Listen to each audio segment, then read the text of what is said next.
Please stand. Tamo Pakaira Kaumata will be opening the meeting with a karakia and then followed by Reverend Stephen Black, who will follow with a reading. Thank you, Tame.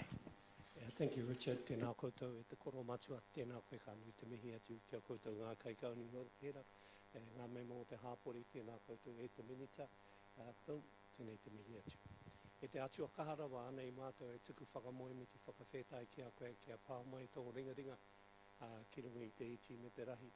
Whakatongia tō wairua tapu, hei arahi mātou i rungi te tika, e tau mai te aroha, te rangi Māori, te tūmanako, me te manaakitanga i rungi te tangata. Manaaki tia te koro matua, kai kauni hera e chaki i te tāone o kirikiri roa. Anei mātou e whakawhetai i rungi te ingoa tō mātou kai whakaora. Wāke ake, āmine. Tēnā koutou. Kia ora. Ata Mārie, good morning everyone. I have a sneaking suspicion that a good percentage of the population woke up this morning and thought, yes, one more day. One more day until a 4-day weekend. And I've got a suspicion that some of you might have thought that as well. And good. After all, that's why they call it Good Friday, isn't it? We get the day off. Well, some of us get the day off. But for 2.4 billion people around the world, about a third of the world's population, it's one more day until we remember that the world changed forever. This is Holy Week, the most significant week of the year for us as Christians. On Sunday, we remembered Christ's humble and triumphant entry into Jerusalem, his cleansing of the temple, the trial and the conviction, the last meal he spent with his friends, and the betrayal that followed, the savage beating he took, and the humiliating crucifixion that followed it. And we ache. Then on Sunday, on Easter Day, we praise the one who loves each one of us, and we celebrate the resurrection. And in particular, we remember the words that Jesus shared with his disciples on each of the occasions that he met with them after he rose. Peace be with you. Shalom. Assalamu alaikum. It's just a little over a month since the tragic events of the shooting in Christchurch, when so many of our brothers and sisters in the Muslim faith lost their lives. And in the church and in our communities, we have a sense that the nation's temperature or its blood pressure has risen significantly. Seen a huge increase in anxiety and unfortunate comments and ridiculous social media statements and arguments at AGMs, and our worst road toll. I think the whole country has been in shock, and we need to take a breath. And so this Easter I say to you, peace to you, your families and your communities. Peace as you listen to one another and as you debate the issues facing our communities and Hamilton City. Peace as you turn yourselves towards the next 4 days of space. In that space, I hope that the peace that passes all understanding seeks you out and settles deeply within you. Kia tau te rangi Mārie, kia tātou katoa. Amen.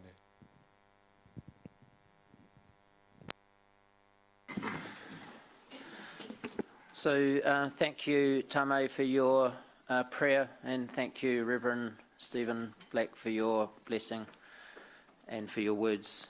And I also acknowledge Easter and the miracle of Easter that we're celebrating this weekend. And I also want to acknowledge those who gave their lives in the Great War and the Second World War, which leads, because this holiday of Easter leads into Anzac, which ultimately means we're living in a democracy and that we have freedom. So I open this meeting on the 18th of April 2019 at 9:43 a.m. and I call for apologies. Moved by myself, seconded by Deputy Mayor. All those for, any against? Carried unanimously. Confirmation of agenda, I'll pass over to Leanne Jordan, the Democracy Manager. Thank you, Mayor Andrew. Kia ora tātou. This morning, in confirming the agenda, we ask you to note the following. That item 13, the West Town Belt Master Plan Approval for Public Consultation Attachment 1, has been circulated under separate cover, and that item 16, 103 London Street Encroachment Licence, has been circulated prior to the meeting as a late report. The reason for the late report is that this item is unable to be taken to the next meeting of the Council for timing reasons. The Chair is also asking for some flexibility in the order of agenda items this morning. There's been a slight change to the run sheet that you have in front of you. These changes are to accommodate members of the public and elected member availability. The Chair will call the items in the order that he sees fit. So thank you. So moved by myself, seconded by Councillor James. Good question, Chair. In respect to item 16, couldn't be taken to the following meeting of Council due to timing. Is that timing on Council's request or timing on that from the developer? And I ask that question given that I understand that our policy on encroachment is to be considered within the next month. And we may have that policy in place so that we could make a decision on this possibly at the next council meeting. So it's to meet the timing of the developer. There's all the resource consenting process has been effectively completed now, and we need to ensure that we don't unduly hold up the ability to progress with the development. Okay, thank you. So moved by myself, seconded by Councillor James. All those for, any against? Carried unanimously. I just want to comment here that there is an event that some people may wish to go to at 1 o'clock, and it is an agenda that I think will get cleaned up by then. So if we're running on a little bit late, we'll keep going and we'll have a late lunch to try and get through to free you to get to that event, even if you may be there a little bit late. But the council meeting needs to take priority. Declarations of interest. There are no declarations of interest. Councillor Mark. Yeah, item number 16, the urban encroachment licence. Can we speak for you? Or? Yeah. Councillor Taylor and I have business interests whose client is in item 16, so we'll be stepping back from that debate. Thank you. That's noted. Public forum. I'll hand over to the Democracy Manager again. Thank you again, Mayor Andrew. This morning we have 2 speakers in public forum. We'll take you in the order in which you registered. So when I call your name, please come forward to the desk up here. First on this one, please. Sorry? Could Roger go first on this one, please? Certainly, Mayor Andrew. All right, we will have a revised order. So the first speaker this morning is Roger Stratford. Roger is speaking to item 14, Local Government New Zealand LGNZ Annual General Meeting 2019, Hamilton City Council remits for consideration. Good morning, Roger.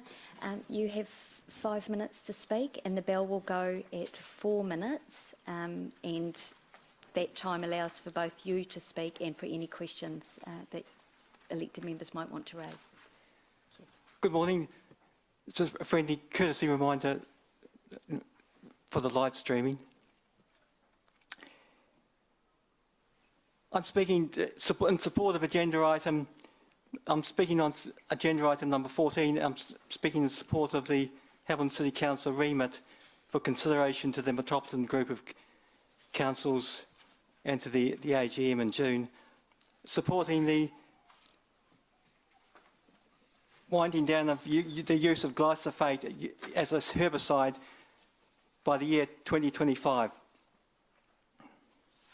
I support the staff recommendation and approve Councillor Henry's submission. Glyphosate is an organophosphorus used in Roundup.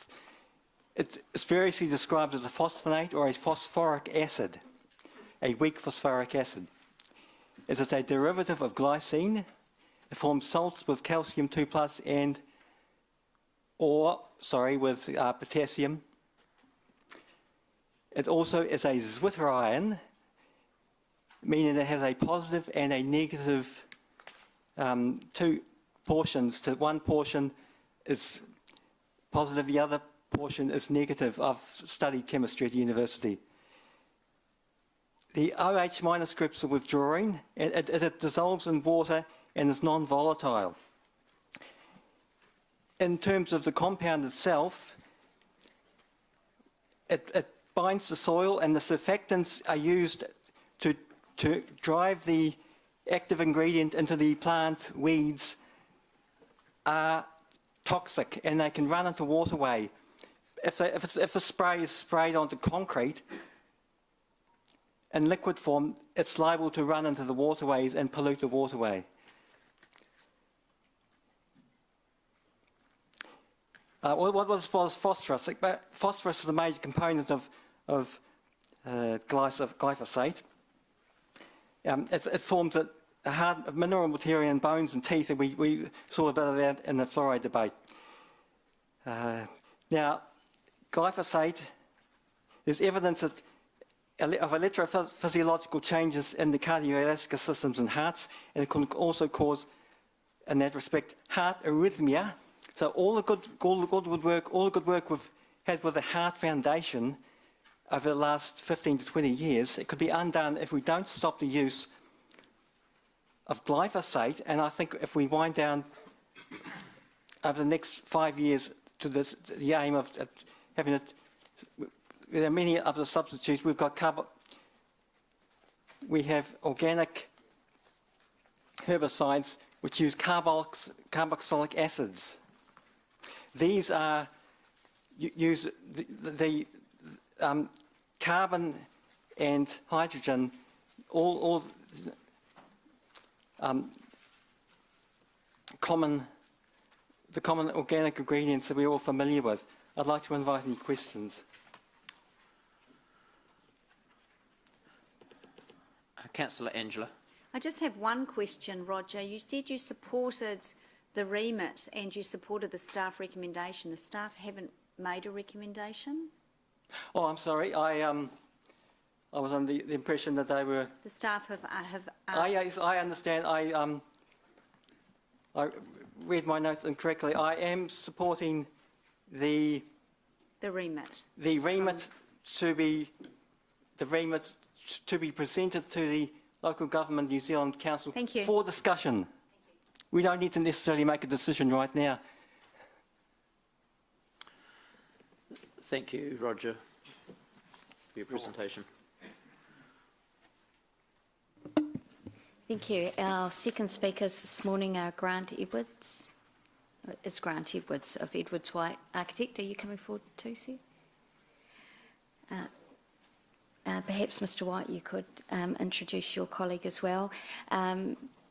They are representing Urban Homes and are speaking to item 16, 103 London Street encroachment licence. Gentlemen, you have 5 minutes, including time for questions, and the bell will go at 4 minutes. Thank you. Thanks for your time. As been said, I'm Grant from Edwards White, and this is James. So we're the architects for the 103 London Street. We're here on behalf of Urban Homes. Daniel from Urban Homes wasn't able to be here today. So just as a bit of an introduction, Urban Homes employ 43 staff in the CBD. They're a growing business, and this development will enable them to double their staff numbers in the Hamilton Central Business District. They're also looking to expand their business beyond the Waikato into the rest of the country. This will be their national head office, and they've chosen for Hamilton to be their national office. Urban are actually involved in the community, donating time, money to many charities. So next slide, it's on here. Yep, that's the existing building that you probably know well. It's been mostly vacant for the last 2 years following AMI moving out. Currently looking very tired and dated, needs a new lease of life, and it also attracts some pretty undesirable behaviour. The proposed is a refurbishment which will completely replace the exterior glazing, increase the ground floor glazing and extend the public canopy over the footpath. It incorporates a new digital sign on the corner. There'll be a new public cafe on the ground floor. And one of the results of this modernisation of the glass facade is that it's increasing the infringement over the boundary, which is why we're here today. Just the location on the corner of Anglesey and London Street, and I've highlighted there in red the following drawings. I'll zoom up on that corner. So this is a plan of the ground floor on the left. It shows the existing building is within the boundary on the ground floor, and there's no change to that. On the upper floors, above the footpath level, the existing building is already 200 millimetres over the boundary. The proposal is on the next drawing to extend that up to 500 from the boundary. That's due to the modernisation of the facade, requiring structural steel support to enable that new glass facade to be in place. The building also requires earth strengthening. There are many examples around the city where buildings have been built over the boundary. The most recent, the upgrade to the existing farmers building, which extends 800 millimetres over the boundary. Obviously that's followed a similar process we have here today. Urban Homes have made a commitment to maintain their growing business in the CBD. They're investing millions of dollars into this development, which will be part of the renewal of Hamilton CBD, and we see that council needs to partner with them. We, as you do, want to see Hamilton as a thriving business district, and we need to allow tenants and landlords to make decisions about the economic viability of their developments. This council meets the project objectives to improve the vitality and functionality of the CBD, improve employment opportunities, and improve the urban design of the city. So currently the project has resource consents in place for the building and signage, and we're expecting the building consent to be issued any day. We're really at a standstill now, having our consents in place, but we need this licence to occupy to enable us to proceed. Thanks. Any questions? Councillor Robb. Yeah, thanks for your presentation. Can you just explain clearly to me, because I've got the staff report now, which I didn't have earlier in the week, but what's the difference between the original proposal and then in the staff report they refer to the additional encroachment proposal A and the additional encroachment proposal B? So I somehow think there's been three applications made. Can you just explain, perhaps on using that original slide, what the original proposal was and then what the additional requests are? Yeah, forward to that one there. That one's supposed to be this one. Yeah. So this drawing here shows, you can see on the right-hand side, the green line being the boundary. The grey is the existing infringement, 200 over the building, which is needing a licence to occupy for the existing structure. So there's the boundary line here, the green, and that there is the current footprint of the building, which exceeds beyond the boundary line by 200. Yes, Yep. that's right. So 300. Yeah, and then so we're going out another 200 to enable us to construct the new facade.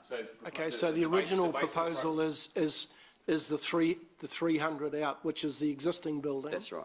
Yeah. And now you're asking for another 200 mils to come out. That's right. And does that effectively mean that's what you need to put that glass on? Yes, yeah, to enable us to put new structural steel and the new but you couldn't do that, because proposal A in our report suggests that that includes the new glass.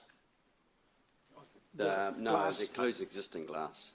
No. So to be clear, the initial proposal from Urban Homes was for basically the new structural steel in the windows, which will bring it out 500 from the existing boundary, and that's the new cladding. So that's the first proposal that was put forward. Proposal A and B. A reflects the billboard. B reflects that at some point, one of the other options, if we didn't go with the billboard, was to square the building off and effectively square the building over from floors 1 and 2, not ground floor, above that, to square this out.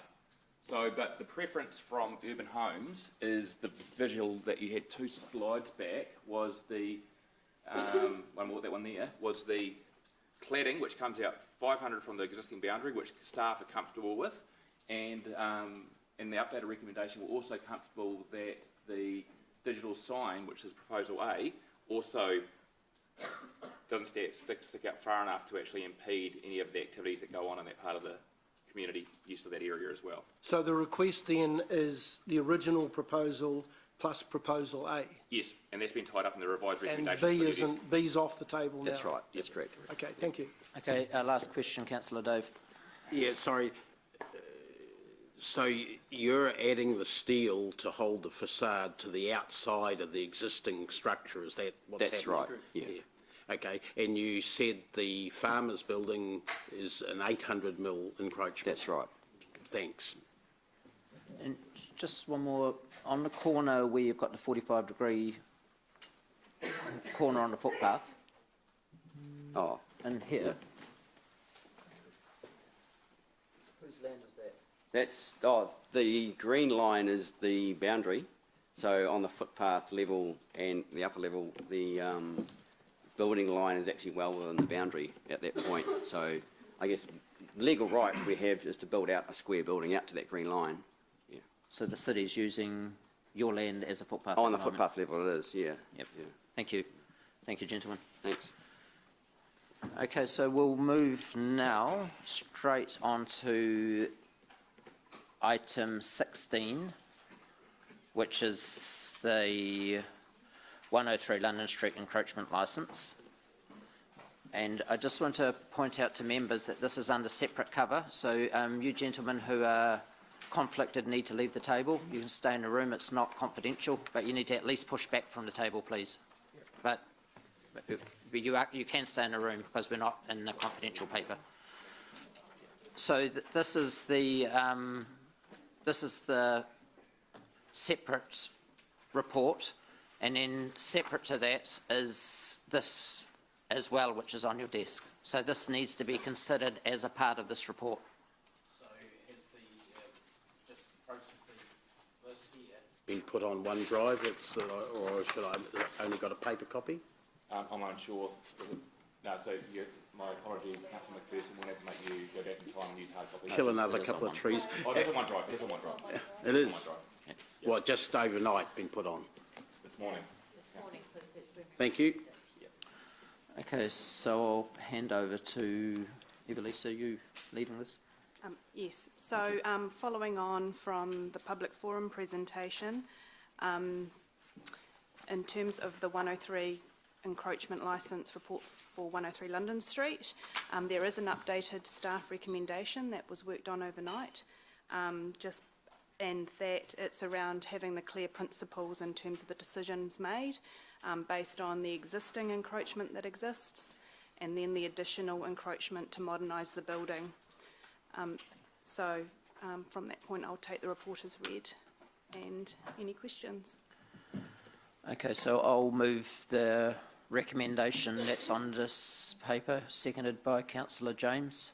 So that's, just to be really clear, it's the staff the recommendation that's on separate cover. Just to be clear, Mr Mayor, that the structure of the recommendation, whilst it is quite wordy,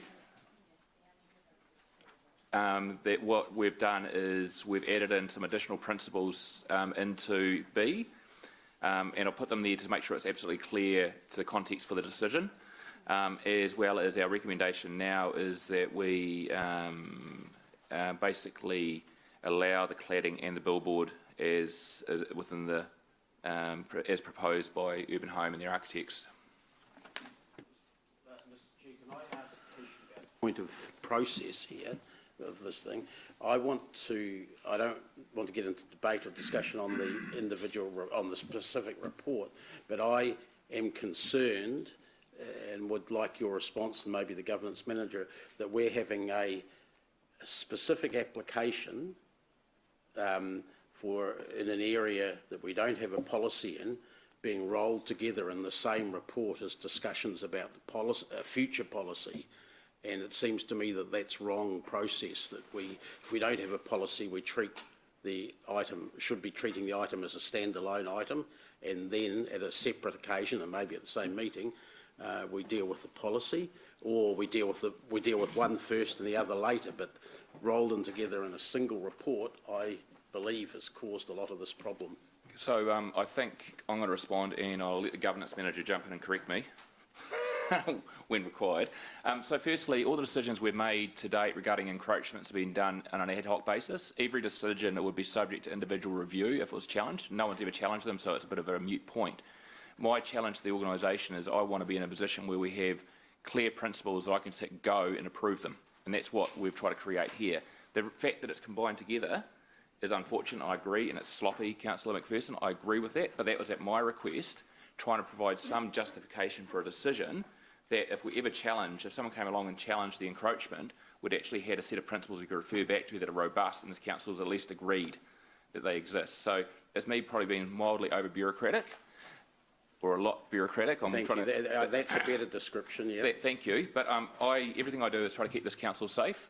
When I sat down and went through last night, it was actually focusing on the urban request was quite a good way of actually determining the principles. And myself and the team spent a lot of time last night working through exactly what are the key things that we're trying to protect ourselves against. And in doing so, we're able to develop some principles which are reflected as a change in there, and they include that the encroachment should not reduce the ability for the public to enjoy the space. This doesn't. It's the first floor and up, so there's an aspect. It doesn't impede on our ability to make future decisions regarding the road and so forth. But the key one here, and it's one of the key points that's been raised by Urban, is the ability to meet modern standards for a building and do it in an economical fashion may require them to actually encroach across an aspect. So, you're talking about the details, I'm talking about the process. Yeah, no, but what I'm saying is by going through that process, it enabled me to develop some principles to keep council safe in making that decision. And so that's what I believe I've done. You might think it's over-cooking it, but that's what I was trying to achieve. I just think it makes council less safe to try and roll two things together that are not necessarily connected. And I believe in future, if we receive an application for something that we don't have a policy to cover, but therefore council staff can't make a decision themselves, then that it's a lot cleaner if that comes before council for us to make whatever decision we want, and the policy is dealt with separately. I think that is the better principle for dealing with these sort of things. I would tend to agree, but what I will still include in the report is some points for consideration. Unfortunately, this was muddied up by the fact we already have a policy coming, so that sort of blurred the angle. But in intent, I would say this is what you want us to achieve. These are things you should consider. Council make decision against those to keep you safe, and that's what I've tried to do here. Bit muddy, I apologise. Thanks. Councillor Robb. Thank you, Chair. The hospital board building, the fact that that encroaches over the footpath, did we give the approval for that when that came for building consent? Yes, that was a full encroachment licence that came through council. Came through council. Thank you. I'd forgotten about the discussion on that one. In your paper, Robin, you mentioned about public interest around these, and that being perhaps an important part of this policy that's still to come to us. Just in terms of your original recommendation and the recommendation that we've got today, what sort of has changed in terms of the view that you previously had on public interest that appears to me to be forming, or is likely to form, and again I'm coming back to Councillor Dave's concerns, likely to form an important part of this policy when the draft policy actually comes before council? I can respond to that because I spent some time developing these principles. That's a point I've considered, Councillor Pascoe. So firstly, the billboard's allowed as from a resource, from a district plan perspective. It's allowable and it's got a consent for that. So from a public issue in perspective, from a billboard point of view, that's already covered through the district plan. My point in terms of the new clause in respect of 8 in terms of the principles is that the billboard in itself is effectively finishing the cladding around the front of the building, and effectively it's going to dovetail into the cladding. So therefore, It's whether or not the billboard is effectively anything more than or materially different to the cladding that's already there. And in my assessment, based on the plans, and including what's just been presented by the architects, it's not. And so therefore the public interest issue about a billboard is dealt with by the district plan. The issue, if you say there's an issue regarding the billboard, you're also saying there's an issue regarding the cladding, and I don't think there is. So I mean, public interest is also about public benefit, isn't it? Yep, absolutely. Which and you know, it doesn't- suggests to me that the public expect to get some benefit from the upgrade of the, if you like, the upgrade or the changes to the building. I think, and I think there is. Firstly, it doesn't diminish public use, and B, there's an aspect which we haven't built as a principle, but council may well choose to do that during the policy. It does actually add a significant value in terms of that part of the city, in terms of a new building with new cladding. Okay. And it looks better. Okay. Next question is there a reason why we've now moved this policy discussion from the 7th of May to the 18th of June meeting? Given that, I guess, one of the concerns I raised when I questioned with Robin yesterday is that we're only a couple of weeks away from actually having a potential policy on the table to then consider this as an appropriate discussion point after the policy's been approved? So the reasoning that has been put due to the timing of the encroachment licence for 103 London Street and bringing the principles and the paper to this report, it allows staff more time to actually draft and continue to pull together those draft principles, including an elected member briefing to get real robust decisions from elected members and guidance. It's purely resourcing and timing with the ability to have that done in a week is therefore it just gives staff that extra time just to do a robust job on the principles because it is very important. But wouldn't it be better to do it the other way around, to actually have the policy considered, discussed, approved or otherwise, and then have the application come afterwards, So once we've got a policy to rely on? I think, Councillor Rob, this was covered off at the beginning with the in the answer to your question about why was this coming now, and it's because the answer that came back from staff was because the resource consent's in place, the building consents have come through, the developer's waiting, and we don't, you know, are we comfortable to keep the developer waiting for until the end of June before we hear this? Well, according to this, it's only about 2.5 weeks if we did discuss this on the 7th of May. But it's been pushed back Well, to June. it is being, this is pushing it back, isn't it? I'm just reminding you of what you asked, your question, which I believe answers the question you're asking again now earlier on. Well, okay. Well, until this morning, I figured that we would get this on, we would get the policy for discussion on the 7th of May, which to me suggests that most of it's been written and ready to go into the agenda for that G&I meeting. So, Councillor Pascoe, we've actually been doing this under a lot of duress to get to this point. The team have been working hard, and one of the challenges as to why this got a late report was at one point we thought we'd just take the whole thing to one council meeting, get it done and dusted. However, that wouldn't have met the expectations of the developer in terms of trying to get on with things. So it makes sense. We're just trying to make do. But I think one of the key things here is those principles are clear, because I want to be in a position, it's clear those principles are important, and I want to get councillors' views. I want to be in a position where I can just go and approve these things. I don't even have to bring them to council, and I'd only bring them back to council when they don't meet those principles per the policy. So I need to really make sure that we can test and shake up those principles before I bring a final policy back for approval, and I need a briefing with councillors to do that. Okay. So one last question. If we approve the updated staff recommendation under B, have we effectively already then approved all of those principles for the encroachment policy?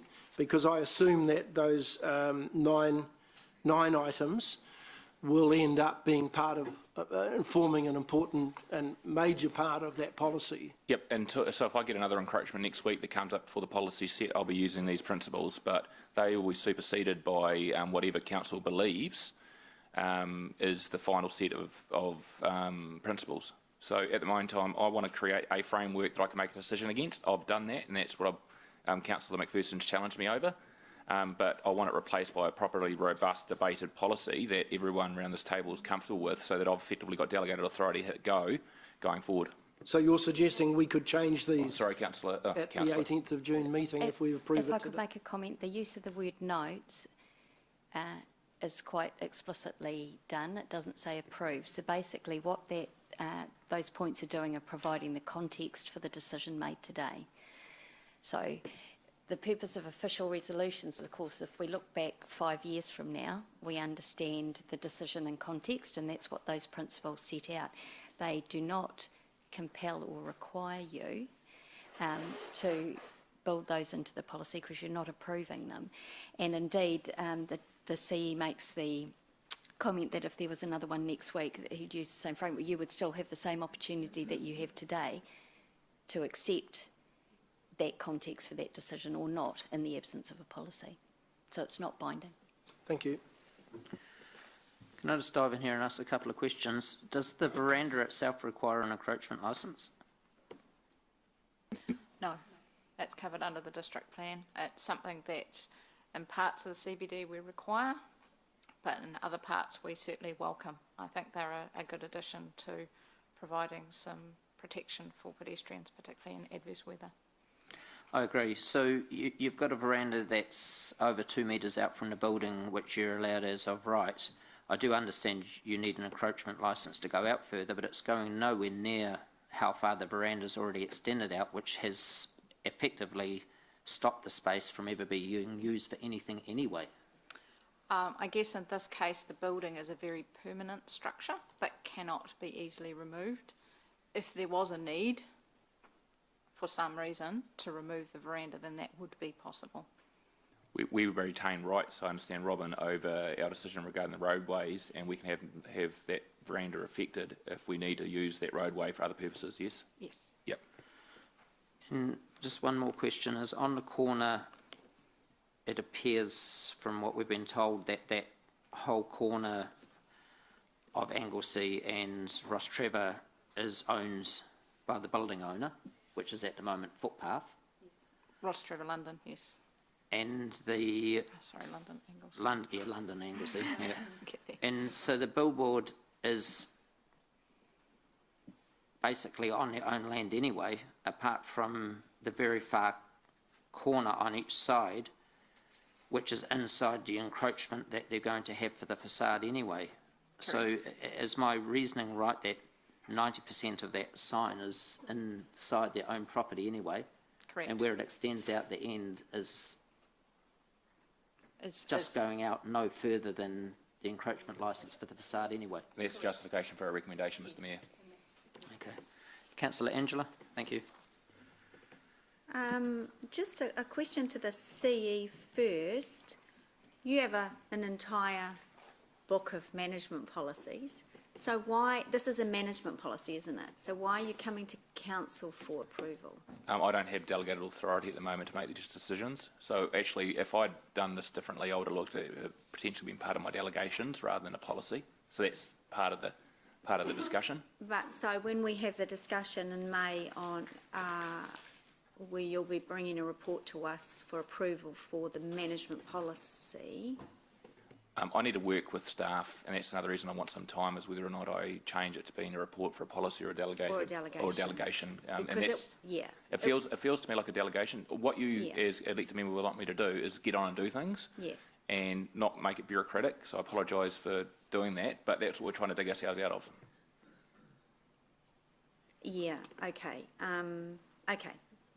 Leave that with you. Sounds like you're on top of it. So just a question around, we haven't got this type of signage in the CBD yet, have we, in terms of the light?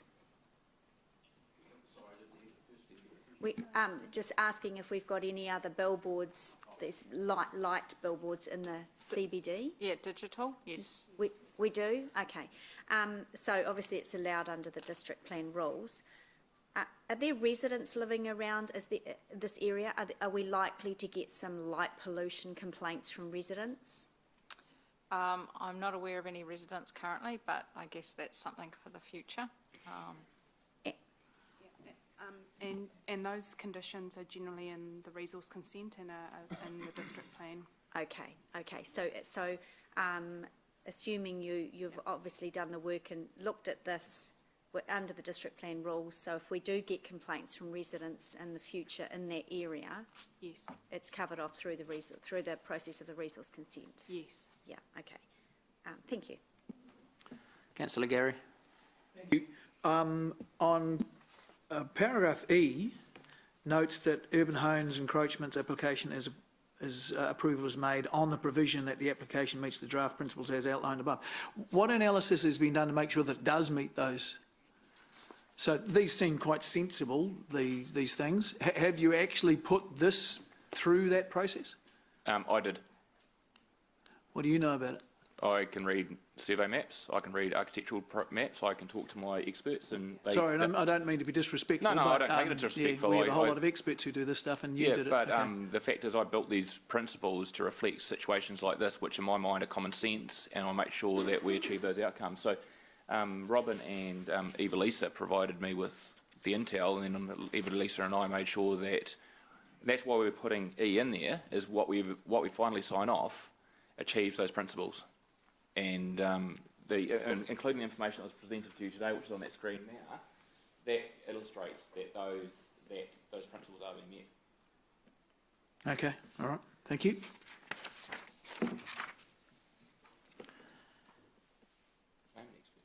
And I would suggest, Gary, that this being done through an architect, that these measurements on page 7 and 8 will all be surveyed. They'll be actually surveyed to the millimetre, so that there will be an accuracy around that, where we trust Edward Whites, who will be trusting their experts who are advising them on those dimensions. This is also machined-made product, so the designs have been done by Edwards White, but then that's used as part of the detailed designs for the actual aspects of the building, and so we'll be making sure that the detailed designs actually stack up, and that's why D's in there. So the key goal for all of us as staff is to get really clear principles, and that's all we want, so that we can just hit go on these things. So, but we will follow up to make sure things stack up as well. Just one other point. If we approve this, does that kind of, you know how, what do they call it? Case law, not case law. Precedent, yeah, things like that. And we decide we don't want to do one of these principles, does the fact that perhaps, so given that we say we approve this and then we decide we don't want principle number 3, does a future applicant say, well, you've approved it for these guys, you've set a precedent? It doesn't weaken our position going forward. I think the governance manager, regarding the structure of the recommendation that it's a note only, covers that to a degree. Secondly, the policy will create a precedent. I mean, which obliterates your defence with the note. Yeah, but ultimately, when we do that's the policy that gets adopted, or the delegation given to me. The thing you've got to focus on is that we try to build this, and one of the items we added in. Is already there, is that the encroachment doesn't interfere with our likely decisions and use of that. Which one's that, Richard? I'm trying to find it now. 7. 7, yeah. B7. The encroachment does not restrict council's ability to make decisions in respect of the likely use of the affected public land, including airspace, in the future. So, for example, if Robin and the team had planned on a fifth bus lane that's been running right up against that building on our land, and the 500 mils from the building is going to be making it impossible or impractical to have a bus going down to meet legal standards, and we're likely to do that, we'll decline it. But at this point in time, we don't have any likely plans to achieve that at this point in time. And we can't expect the city to stop while we come up with great ideas for the future. We do our best to plan for these things. In the future, if we come up with a great idea and we've already made this decision, well, we've actually reduced our choices. So we try to be as flexible as we can whilst maintaining some control. So in testing this, it'll be the 30 infrastructure plan, the traffic management plan, all that stuff that we do and do well will go into this, and considering whether or not that principle is being met. But at the moment, we don't have any use for that 500 mils of the footpath, and we haven't any plans to do anything with it. Okay, no, thank you. Councillor Gary, can I just point out point B, Roman numeral 6 on this page, and where it talks about it being for existing buildings. So it's when you've got an existing building that something has to be done with to bring it up to modern standard, but it doesn't, it clearly says an architect can't come along with a brand new build and encroach. So if you have to do an earthquake remediation or something like that, Well, for then an it would- existing building. Yeah. Yes, to its existing buildings, but not to a new build. So this isn't promoting architects to do new builds and encroach. This policy certainly doesn't apply when you consider that point. Okay, that's a Councillor good Paula. point, thank you. Following on from that line of thought, with the Roman numeral principles that you've put here, which may or may not be picked up in a policy way or a delegated authority way, just following on with the earthquake idea, if a existing, because it's not mentioned positively in here, if an existing building in being modified or upgraded brings the building up to safer standards under the earthquake requirements, should that not be positively mentioned here, or do you think it's encapsulated in one of those broad principles anyway? That's one question. Yep, that could well be, and it will not diminish this resolution today, but I think I know it won't. that's something we should consider as part of the policy, Council, and that's why we want to have a briefing so we can get these good ideas out on the table and build it into the policy. Yeah, well, so taking up Councillor McPherson's point about Yep. what comes first, Yep. the cart or the horse. But in this respect, I understand that this refurbishment of this building will significantly improve the earthquake rating of the overall site, which is a public benefit, isn't it? Absolutely. So just thought it That was. reinforces the decision, Councillor Southgate. It does reinforce the decision. It's not encapsulated in the principles here. Yep. In that respect, also thinking about where upgrades to buildings or refurbishments meet other policies and strategies that the council already has in place, like central city revitalisation, for example, that should also be pulled through, because that's really important where it's meeting the obligations of other parts of our work, then it gets tick. So I wondered if that could also be incorporated. We'll take notes to, if you want that included in the recommendation.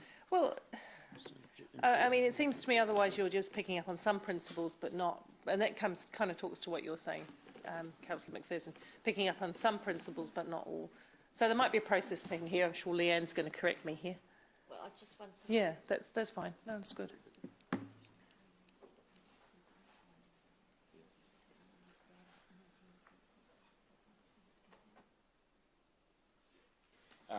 So I'm not aware, I pulled these principles together based on my understanding of the situation. I'm not, when Councillor Mallett challenged me with my expertise, I was unaware of the earthquake strengthening aspects. I think there's enough here to make a good decision today. If you wish, I'm sure you can talk to your colleagues, but I haven't had a chance to think of the downstream impact if we include those.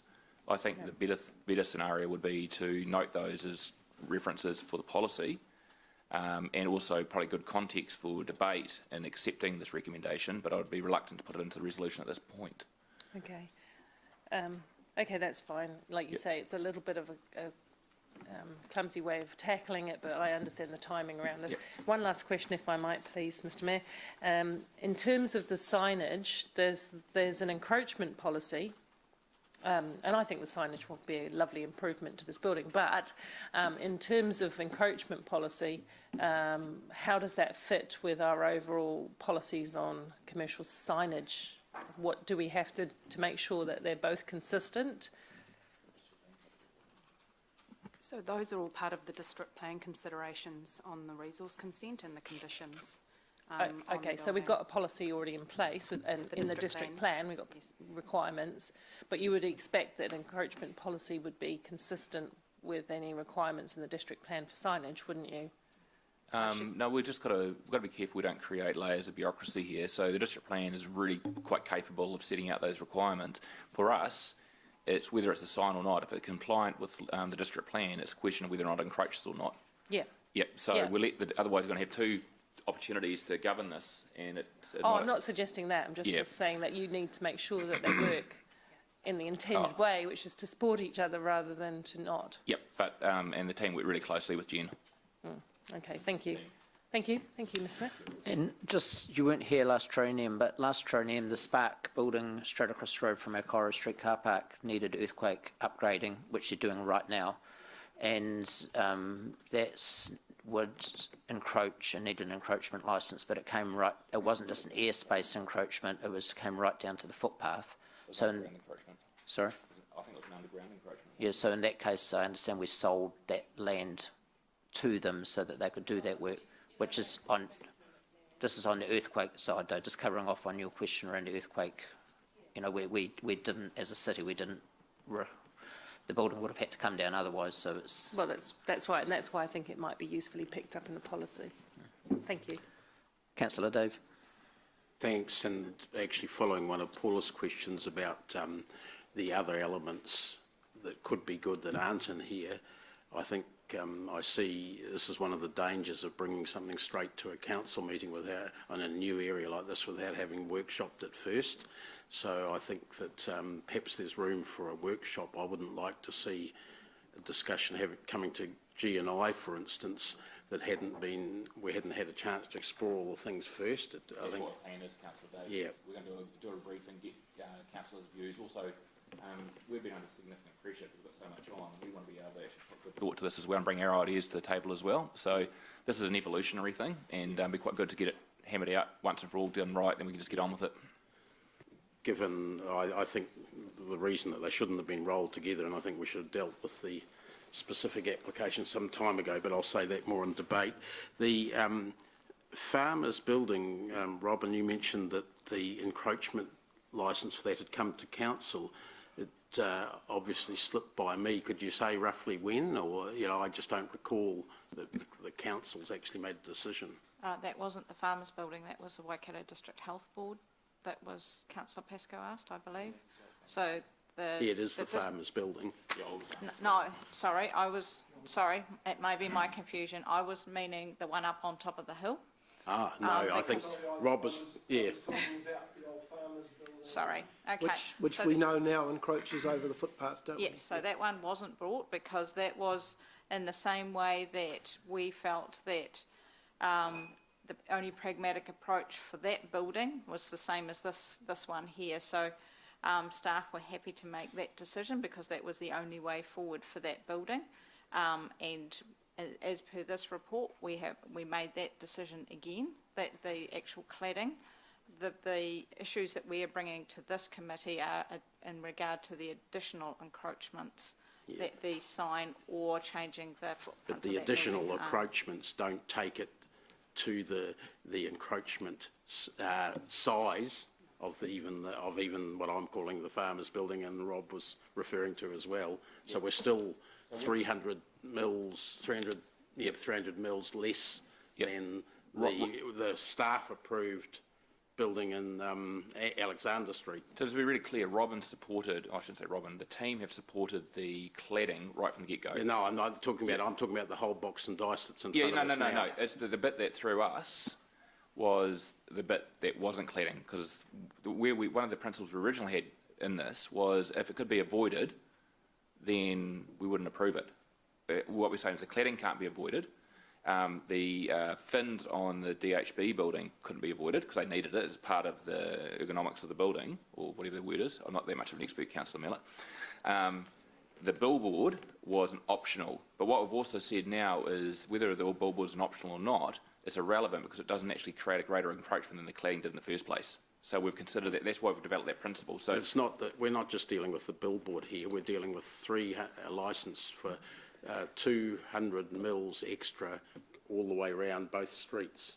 Yep, and we It's not just in the corner. Yeah, no, but that's what I'm saying. We would have approved that regardless. Now, if it was just for the cladding, you wouldn't have seen it. We would have approved on the same principle. Out to 500 mils? Yes, we would have. Yep, the cladding. We were comfortable with the cladding at 500 mils Where does, why is it different for the sign?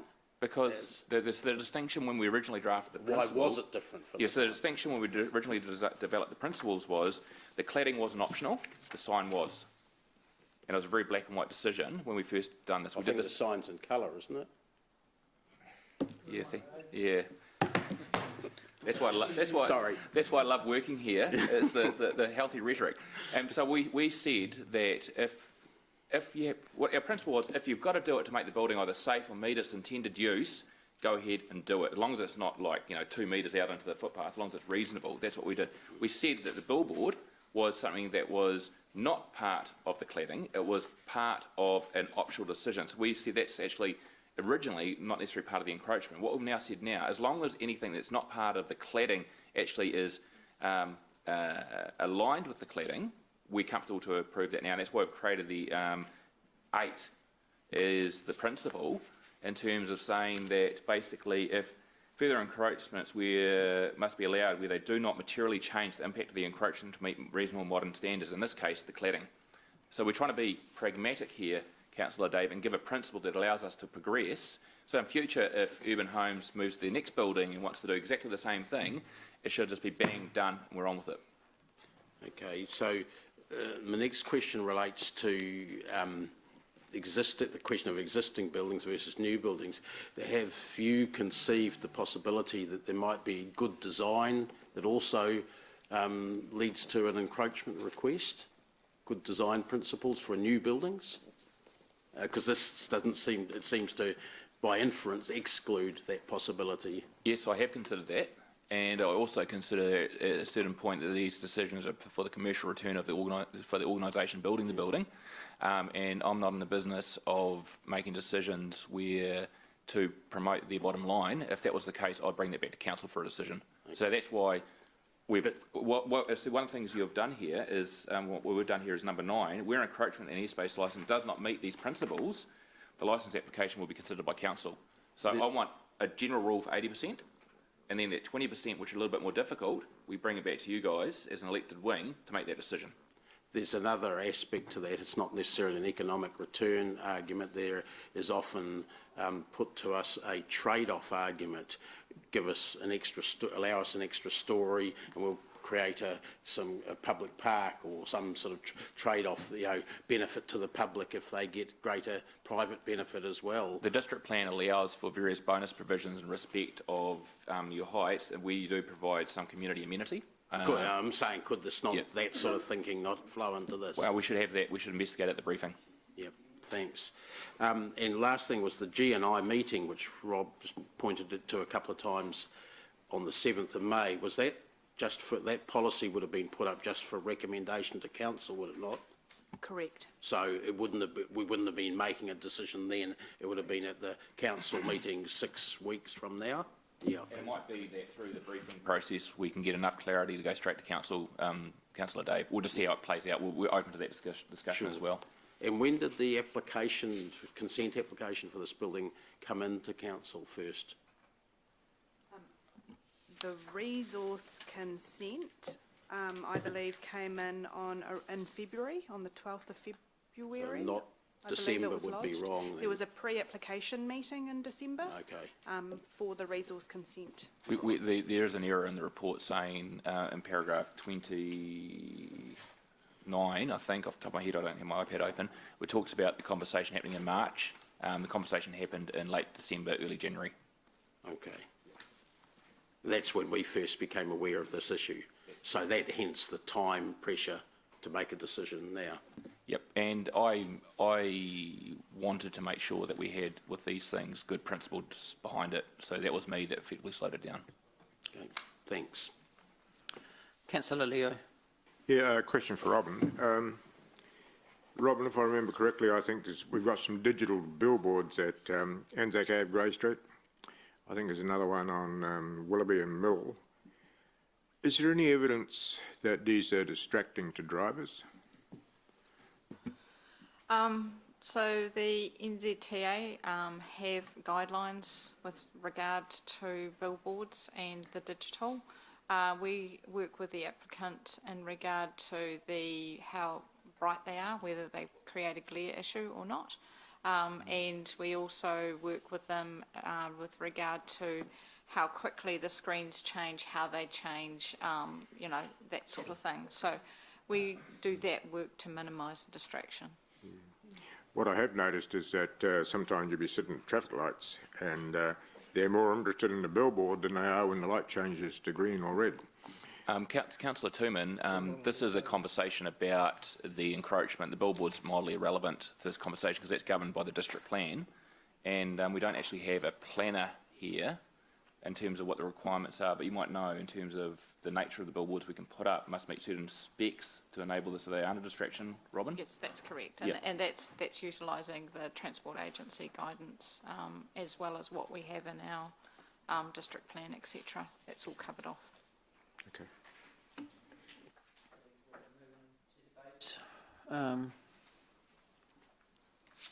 So no debates, so we'll move. Councillor Ryan. Thanks, Chair. I'll just find my notes. I was pleased to see this updated staff recommendation come through. I felt the first one was a little bit letter of the law and was potentially at risk of killing, you know, good, fast-moving development. So I think, taking Richard's points, I think you've got some good principles in there that gives us, and understand it's work in progress, but some good starting point there, and I think we'll get a robust policy or delegation around it, but still gives us that flexibility going forward, which is really key. Many of you, as my colleagues, would have supported recent CBD remissions and free parking, and these are designed to stimulate and support CBD revitalisation. Here's a private business helping us in that in that CBD revitalisation, but using their own money, and we're talking 6 figures. So I think this is exactly the type of development we want to see. When we look closely at Urban Homes, in terms of a company, they won the Westpac Waikato Business Excellence Awards in 2016 and were finalists in the Deloitte Fast 50 2017. Exactly the type of business we want to support in terms of how they treat their staff and associated families. 43 full-time staff, we've heard. They operate a medal-winning company in terms of culture and respect among the first home buyers and mum and dad rate-paying citizens, as well as giving back to the vulnerable and diverse needs of our community. They're now asking Council to partner in a sensible decision to improve our CBD and our Central Business District, of which they'll also be paying a separate rate, or will be, with our Hamilton Central Business Association bid. So let's not turn our back on these guys in the moment of need when they are a significant ally in helping us reinvigorate the CBD. Thank you. Councillor Robb. Look, I support anyone who's prepared to take what looks like a fairly tardy-looking building now and revamp it. But I am disappointed at the haste that we are considering this decision today. It was a late item with a recommendation not to approve, and then an amended recommendation overnight to approve. And I'm just concerned that until yesterday we were expecting a draft encroachment policy at a meeting 19 days from now. We did, back in October 2018, identify risks around having no policy around encroachments generally, and hence I understand the work that's been going on since then to develop the policy. What concerns me mainly is not around this particular building, but around the process. And the amended recommendation, I think, the amended recommendation overnight and in some degree of haste, I think adds general risk to Council, and that future decisions may well hang on today's decision if the decision is to accept the updated recommendation, particularly around making decisions when we have yet to approve, and we have a policy, we have a working development towards a policy, and here we are approving a decision ahead of that policy coming back to us for discussion. I'm still at a loss to understand why 19 days would create an issue around having urgency around this decision today, when in fact until yesterday, in 19 days, we will have agreed upon, at least at a committee meeting, we will have agreed upon a policy which will be create a precedent for going forward. Councillor Paula. Thank you, Mayor Andrew. Taking on board the comments of both of my colleagues, I'm going to vote in support of this because this represents a timely response to a unnecessary hold-up for a very good development. However, I fully accept both the comments of Councillor McPherson and Councillor Pascoe in terms of what would normally be the process coming before the decision. The principles are there. They kind of broadly encapsulate things, so I'm comfortable. I don't think they necessarily represent all of the factors what we might include in a policy. So I've mentioned a few things that we can have some discussion about in that. But at the end of the day, we have to think of the outcomes and reducing the barriers to getting good outcomes in our city. And here we've got a building that will be safer for the public. The veranda is at the moment not a safe structure, and we do know that verandas constitute a high risk in earthquake events to the general public. And we know that we are keen on getting modern fit-for-purpose offices in the CBD, and that gets a big tick from this development as well. We know that for developers, time is money, and that they need to crack on and get going with the project to avoid the cost of delays. So those reasons outweigh, which I think outweigh the factor of the policy coming first in this instance. However, I am aware that we asked, well, last time we discussed an encroachment and approved it, we asked for the policy to come forward. So we were already aware that we can't continue to make decisions on an ad hoc basis without being fully grounded in a policy position. So we do need to do that as soon as we can, because we don't want numerous encroachment issues coming to us, holding our time up and the time of businesses. And Richard needs to have some authority to do some common sense decision making around those things for the better benefit of the community. Councillor Gary. Thanks. Just echoing all that's been said before. The law is meant to be blind, and this is kind of a law. And unfortunately, I don't know who. The process, I think, is tardy. I don't know who's to blame, and I'm not particularly wanting to blame anyone for it.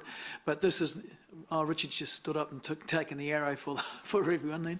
Okay, I don't know. Yeah, it is not the way we should be doing stuff. I understand commerce. I understand the importance of time and all that sort of stuff. So everything that everyone else has said has some weight, and I agree. And it's just unfortunate that... Richard's taken it. Richard's been hopeless. For some reason, we've got things out of kilter. That's unfortunate. I will support this because the private sector does need to be supported, and the outcome outweighs, I think, the failure in our process. And I don't even know whose failure it is. So I take that back. It's not your fault. Well, as far as I'm aware, it's not your fault, Richard. Maybe there is no fault on anyone's. It's just a consequence of circumstances. But anyway, thank you. Councillor Dave. Yeah, there's been a lot of conditions and equivocations in some of the recent speeches. I don't actually share them. I think this building redesign will be a great addition to the CBD, full stop. And contrary to the way Paula put it, I understand why. I think perhaps I didn't explain myself earlier. I don't think we should have done the policy at the same time as the particular application. The fact that when we received the application we didn't have a policy should have meant that we just dealt with the application there and then, rather than making it drag on. And it's not another 19 days, Rob, it's another 5 weeks until a council meeting could confirm that, if it's confirmed at the earliest opportunity. So I definitely don't think we should be requesting that developers hang around waiting and not knowing the answer for that time. So I'm pleased that it is coming up today.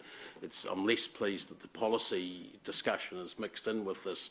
It's not the place that it should have been happening, especially when we haven't worked out exactly our direction. So I will say something on encroachment policy. There's been quite a few of these come to council, directly to council in my time on council, and from my memory, all of them have related to questions of public access, i.e. on the ground level. Can the public still access the path or the river or some other aspect like that? This is not something where public access is being inhibited, so I have no qualms about making a decision here and now on it.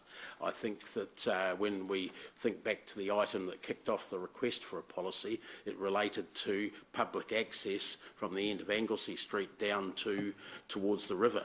That was the issue that was concerning councillors, and we want to make sure that we had a quick and ready answer for those sorts of situations in future. I don't think the intention at all then, and I don't remember any speeches saying we have to make sure that CBD buildings, the bits of them that are up in the air, shouldn't encroach or anything like that. I would encourage good design that potentially uses public space if there's a benefit to the public, and I think there clearly is in this, both visually and with the cafe on the ground floor, and generally the sorts of things Ryan talked about, improving the CBD. I think it's a win all round, and I sort of when I first saw the report, I couldn't believe the bureaucracy, which certainly wasn't mild, Mr. Chief Executive, that was getting in the way there. So I'm pleased that we're in a position to make a decision that will help that building get off the ground and maybe give us a bit of direction for our future discussions on policy. We'll go to the board to vote.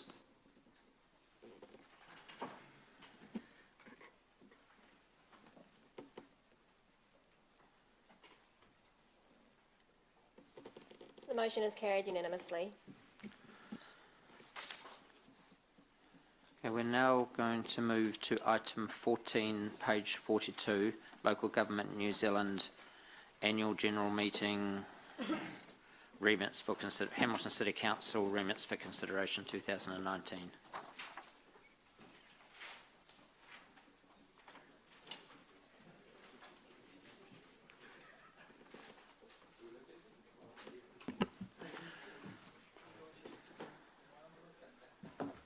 So just Councillor Davis moving this, seconded by Councillor Siggy. We will take the Sorry, but you'll note the recommendations are either or, so they'll need to indicate whether they're approving or declining each of the yes. each remit. So we will be taking each remit separately.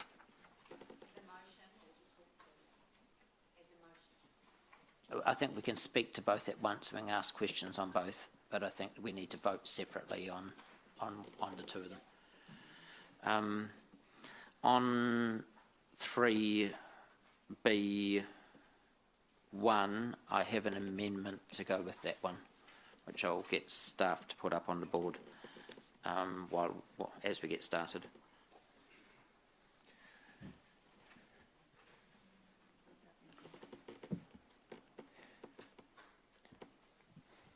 Mayor Andrew, can I just make a brief comment? Sure. So I just want to just draw elected members' attention that the attachments in the report are the two remits being considered. We had made reference in the report to the LGNZ remit policy, which isn't attached to the report, but has been put up on OneDrive, and I think there are hard copies being circulated for reference if you do want to see what that policy says. That just determines, it's just LGNZ's rules about what a remit should be and shouldn't be.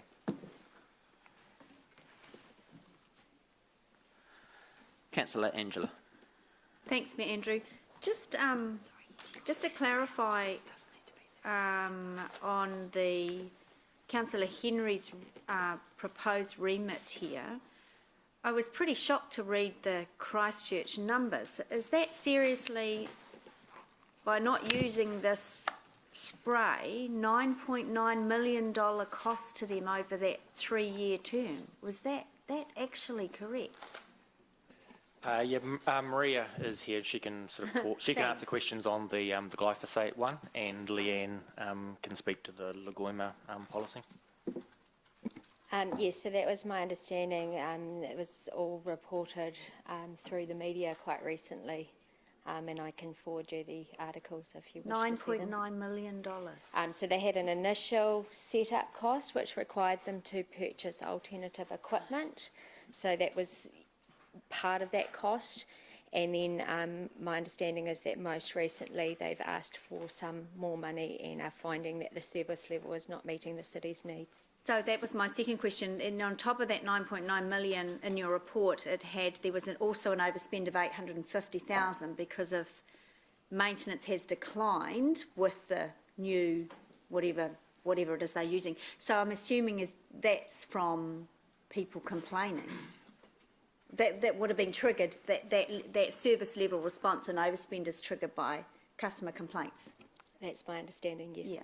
So would it, and I see Mayor Andrews, I'll have a look at that, but are these likely to be the kinds of costs that we would face? So the costs that we would face are unknown, and there was a paper that came to the business. We're in briefing pre-LTP. You'll have to remind me. And basically we were seeking if there was any desire for us to explore what it would look like for Hamilton, and at that time there wasn't. So you didn't do any rough costings then? No, we didn't, because technology and time marches on, as you're all aware, and so new technologies are becoming available on the market. You'll see as part of the attachment we are actively trialling alternatives on a smaller scale. But it also, I think if I read rightly, that we're not having a lot of success with what we're trialling. I wouldn't say that. I would suggest that we've had some wins in the playground area. We're no longer using chemicals for weed control, and I think that is a success story for Hamilton. In terms of an overall, I mean, I'm trying to understand if we put this position forward and it was accepted, what we're in the bucket for, and I can. You can't give me a quantum number, but I can get a picture that it would be millions of dollars. But in terms of, you know how we've got the new environmental sustainability strategy, to try and work out a benefit, in your report you said that the new system that we're using with the hot water machine, that has a massive impact in fossil fuel. So have you done any work around actually what's the trade-off here in terms of the environment? Yeah, so that is getting into some reasonably specialist work requirements that I'd suggest we do need to fund some consultancy support because it isn't just the parks business, there's also the transport network, and glyphosate does remain our predominant weed control method in this city. Okay. Thank you. Councillor Robb. Yeah, thanks, Chair. Through you, Chair, to Maria. The money that Christchurch City Council have spent and as reported, has it been effective? The spend, has it resulted in an effective outcome that would be as good or if not better than I won't try and pronounce that, whatever, Roundup, than the Roundup application? So yes, they have successfully phased out glyphosate-based products, as I understand it. The trade-off is that most of the alternatives don't currently have the longevity of kill, for want of a better word, than the herbicides providers. So they have to do it more often, So they in other have to do words. it more often, Yeah. which requires extra resource. Which is where where some of the costs are rolled up into. Yeah, that is my understanding. But as I say, technology is constantly changing. We do all sorts of things to minimise our use. Yeah. So the 30% extra cost that you refer to on page 49 around the playground sites, in dollar terms, what is that costing? Because that's only part of our spend, isn't it? Yeah, it would be a very small part of our spend, the playgrounds. I haven't got the Okay, number so the in front of me. 30% is not significant in terms of our... Not in terms of our total spend. Total budget spend on that. Okay, thank you. And my other question is to the governance manager. Just that recommendation B, Roman numerals 2, it just seems to fall off nowhere. It says initiates a national review of Local Government Official Information Act and Meetings Act 1987 request management. Does that make sense? Because it didn't to me when I read it. Councillor Pascoe, the request isn't the verb requests. Request management is the term for processing Lagoima requests. So it's the management of Lagoima requests. So it is a term the national that's framework used. for the management of Request Lagoima management. requests. Okay. Yeah, but we can clarify it if you. Oh think no, it that's just more seemed helpful. to end up without the end of the sentence. So to me Understand. anyway. Okay, Yeah. thank you. Thanks, Mayor Andrew. I've just got a question on both suggested remits. On the Local Government Official Information Act one, there's a suggestion there where it talks about local government could identify opportunities to advocate for legislation changes on behalf of the sector in relation to this. I'm just trying to get a feel for what type of legislation do they have in mind? What's the thrust of that?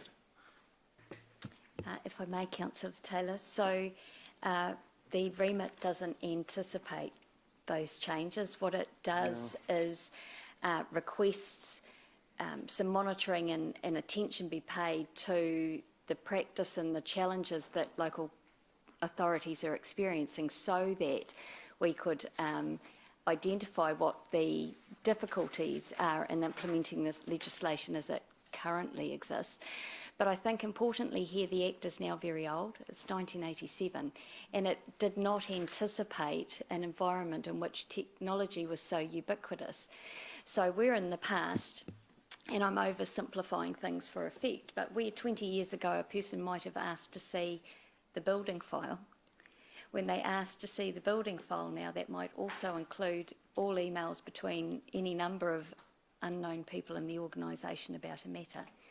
So the Ombudsman's guidance, while it's very helpful to a point, really doesn't cover the practical difficulties within an organisation in terms of trying to fulfil the request in the way we should, because it's harder to identify where information might be, what volume of information, how specific the request should or should not be.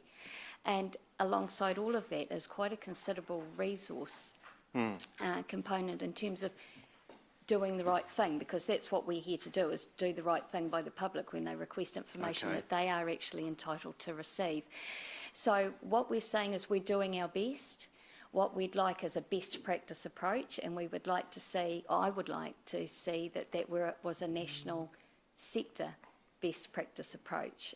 So again, the public, wherever they are, when they're dealing with a local authority, they have a similar experience, they have a similar expectation and a similar result. Okay, no, thank you. Just following up from that, I mean, I understand and support the idea for a streamlined approach. It makes good sense, particularly with big lobby groups like taxpayer associations. But I would be concerned if there's any suggestion that we would be supporting moves to bring in legislation which might restrict the ability of media organisations to obtain information. There is wording in here, I think, several places where we've absolutely accept and indeed endorse the Act and the purpose of the Act, and there is no intention whatsoever to do anything other than enable local government to deliver on the purpose of the Act, which is to ensure that the public have access, transparent and easy access to the information that they're entitled to receive. This is actually quite a fine balancing act. I actually believe that as an organisation, local government should be providing more information more readily to the community. So there's that aspect. We have an obligation to do so. The challenge we have, which Leanne's reiterated, is costing the ratepayer to do some of this stuff, and in some cases I'd consider it to be vexatious, the requests, purely to slow us down rather than to actually achieve any settled outcome. And I'm not focusing on media requests, I'm talking about other individuals that are involved. So if there's one person asking for 37, 47 times, is that the sort of thing we're focusing on, the person who's repeatedly doing it? I mean, that certainly is a priority and focus for us, because it is very difficult, and you'll see that there was a piece of paper on this. It's very difficult to manage those situations under the current guidelines. Yep, I got the sense of it. Thank you for that. Just another point, Councillor Jeff, we're looking at hiring staff to deal with the Lagoima requests. They're getting to that point, and particularly where some of the stuff is balanced. And I know there's a whole lot of stuff with central government from an OAA point of view in terms of redacting information, but a lot of the documentation has commercial information, and it will take someone a week to complete one Lagoima request. Once you collect it, make sure it's complete, and then redact the information that's commercial. And we just don't have the manpower, we're not resourced for that. So this is a balance to the ratepayer cost as well. Thank you. I understand that. That's great.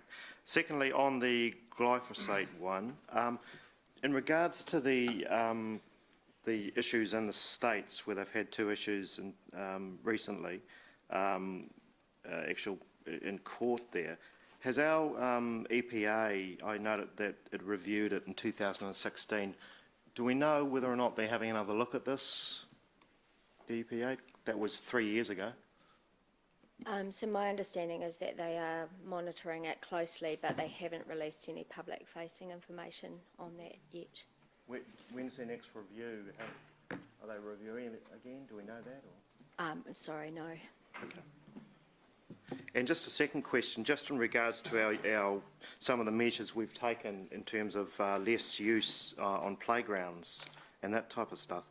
Does the fact that we've actually taken these initiatives, does that suggest that we or that staff have some concerns about its use, the fact that we've actually taken these measures? Probably more so that we're aware of some public perception, and that you'll see in the documentation that there's varying scientific opinions on the matter. So in our herbicide use management policy, we have an obligation to keep methods of vegetation control under constant review, and alternatives to the use of herbicides to be continually investigated and trialled. We saw playgrounds as an opportunity for a really good news story, I guess, for a minimal impact on the budget. So that's something that a lot of parents around the city are quite happy about. Okay, thank you. Thanks. Councillor Paula. A couple of matters. To start with the glyphosate debate. So I think you answered the question, I wasn't quite sure. The Environmental Risk Management Agency is looking into this as a toxin of interest, and they usually create some national direction, don't they? So where are they at with their investigations into glyphosate? Because it is an international issue of interest, and I would expect a central government lead on this. So yes, they are the governing agency in New Zealand for what I guess is allowed to be used in chemicals. They haven't, as far as I'm aware, released any publicly facing information which suggests where they're at currently on this matter. So could we write to them and get some clarity about if they're interacting with this topic or where they are at with it? Because this, I guess Councillor Ziggy Henry is trying to bring it to local government because we're aware that this is an issue for all councils, not just ours. Yes. We can do that, write to them, that would be useful.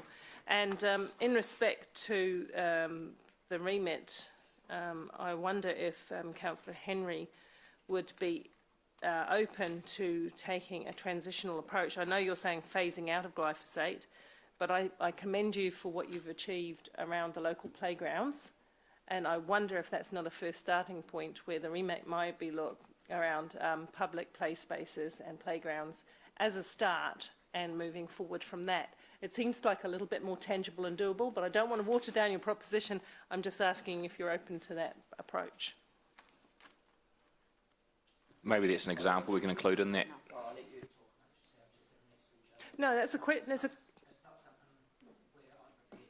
You talk through me to Siggy when she's sitting next to you, and you can do a deal together if you want to. No, I don't want to do a deal. I'm Who are you talking? Who are you asking the question I'm of? asking for an answer to that question because I think Not to Siggy who's sitting next to you. I think it's relevant for everyone to understand whether there is some movement in this. But anyway, if it can't be answered, it can't be answered. Maybe.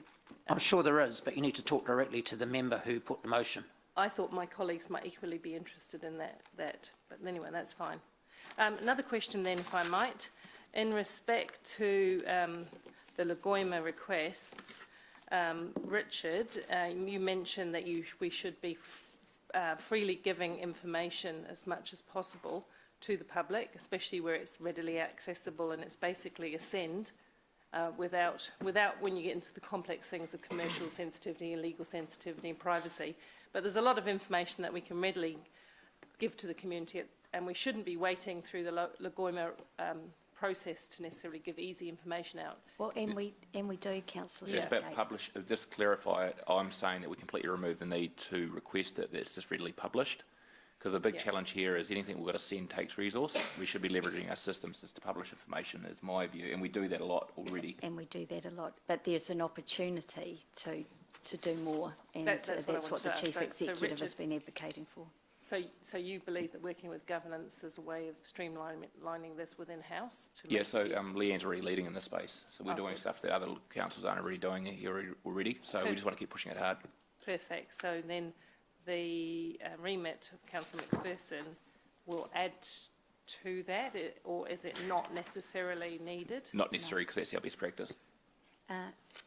Sorry, if I understood your question right, I was very pleased that Councillor McPherson agreed to promote this remit, because I think firmly believe it is needed, and that as a sector we need to find out what's good pockets of good practice around, also find out what common challenges we face, so that we can then see if amendments are needed legislatively to enable to fulfil our obligations to the public.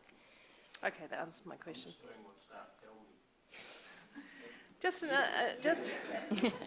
That sounds very unlikely, actually. Thank you.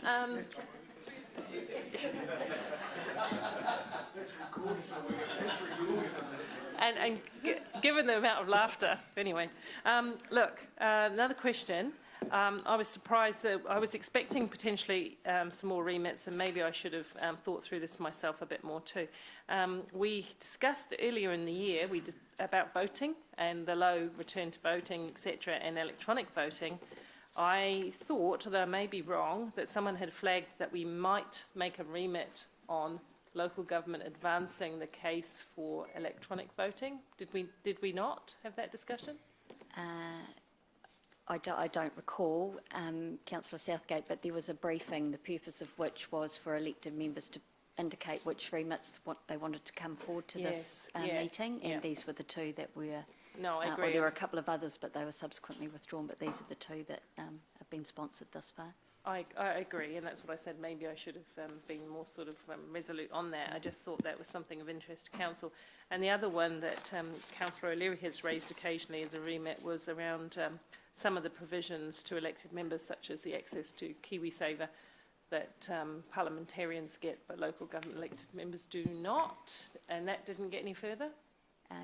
You'll recall we did some work on that last year, and it hasn't been re-proposed this year. In the meantime, of course, there have been the changes through the Remuneration Authority, so I think probably councils are keeping a watching brief on what's happening there. There's the one email I sent out to you recently about childcare allowance that they're looking for feedback, so it's quite a bit of shift happening within the Remuneration Authority at the moment anyway. Okay, so those are both not at this time kind of thing. Well, we haven't started. Okay, thank you. Councillor Siggy. Thank you, and thank you so much, Maria, for your report on the remit. And look, I've just I've done a little bit more research on that, but because I suggested phasing it in within the next 5 years, and things like you just mentioned are changing very fast in that arena anyway, with more environmentally friendly weed killers. Can you see if all the councils would adopt that there will be, we are all forced to look at other like environmentally friendly weed killers. So can you see that the prices will come down as well at the same time? Because at the moment it's just so few using it, and we saw most of them use still glyphosate-based products. So, but if we change over, there should be the mass will dictate the costing as well. Can you foresee that, or? Yes, I can certainly see the logic in that. I would need to point out that my understanding is actually a lot of the cost is in the re-entry, because they currently don't last as long as the glyphosate period, so some of the cost is made up with labour and having to revisit sites more often. Okay. So yes, the base product, if we're using a product like the Kiwi Care, may reduce, but I would still expect some increase in cost. Okay, and the way we could change some of the way we're doing things, like letting the grass grow longer, just changing some of the ways we're not having the super short grass cut, which needs a lot more applications anyway. If we change that way as well, will that help cut us costs as well? Yes, so the Parks team will be looking at mowing initiatives in the next 6 to 12 months to see what we can do in that space. Cool. Thank you. I'll talk a bit more on my report preparation. Councillor Mark. Thank you. Just two quick questions with regards to the glyphosate. We've got Christchurch as the example there. Do you please elaborate on what other councils are doing and how, if there's any other councils who are going down this path? So as far as I'm aware, most of the other major centres are going down a similar path to how we currently are, that they are open to exploring. They have some areas where they have excluded glyphosate use, but in the main they are still using glyphosate. Okay, all right. So are you suggesting that most councils are in about the same space as us? Okay, cool. And I certainly don't want to be disrespectful or mischievous about this question, but with all the LGNZ remits we've seen, Leanne, this is my third set of these, have any of them actually been that effective? Have they worked? Please don't think I'm not being glib, but I'm No, sure and it may well be a question for the GM, because you're talking about remits generally. Certainly in my time as governance manager, our council hasn't sponsored a remit, so I haven't directly been involved in testing the effectiveness of it. What do you mean by work? Could I just ask Paula to answer that, or give her the opportunity, because she's the one who's closest to LGNZ here. If you may be legislation, you may not have the answer. Sorry, you see, my question was, have any of these actually progressed any further than LGNZ? Yes, my understanding there is. I would have to look back, but I do recall that at least 3/4 of the remits proposed last year were successful, and the plastic bag one is the phasing out plastic bags was one of them, which we. So that was as a result of the LGNZ thing. Yes, it was. It was. So we get 4 votes. I cast the votes on behalf of council. We agreed that last year. But Andrew, if he were there, he would cast those votes on behalf of council. And my view is that usually when an issue bubbles up to LGNZ high enough to spark off a remit, there's good support.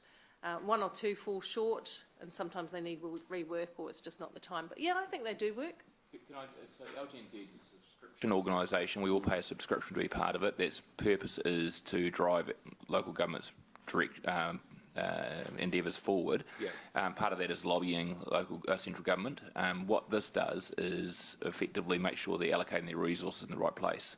If we don't do this, they don't have, don't understand our mandate and our directions. So we don't necessarily guarantee the outcome with the central government, but what we do guarantee is that if the remits go through at the AGM, that it will be a focus for LGNZ to drive those causes forward. Okay. All right. That's cool. Thank you. It does engage the conversation too. Yeah. No, I just needed to know if it's effective. Thank you. Councillor Angela. Thank you, Mayor Andrew. I was just a question. I'm happy to support your amendment. And just a question: have we got support from another council for our 2 remits yet?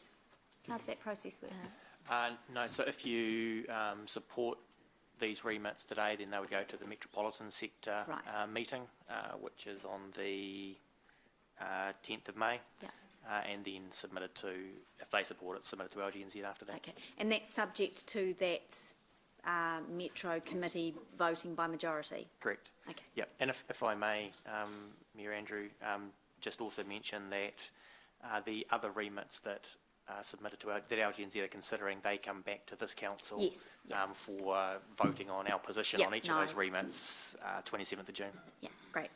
Thank you. Maria? Sorry, was there somebody else waiting?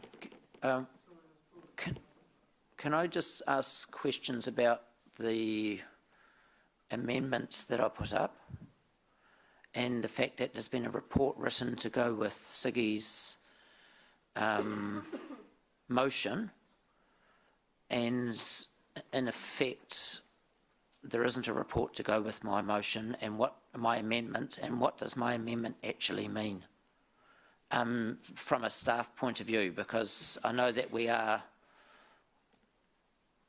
already working environmentally to an extent, but So there might be 2 parts in and maybe Sean could handle the procedural part in terms of another paper being required or not. In terms of what your... practically, how do staff interpret it? I know what I'm trying to say, but what do you see? It looks to me to be quite similar to our current operating position. And so the words from our current management policy on the matter is that methods of vegetation control will be kept under constant review.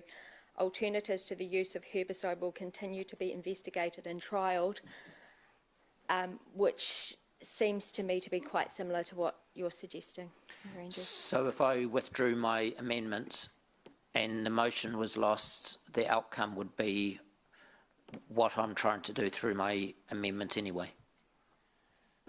I believe so, yes. Can I answer that, Mayor Andrew? So if you withdrew the amendment and the motion was there and the motion lost, the effect would be we simply wouldn't present a remit.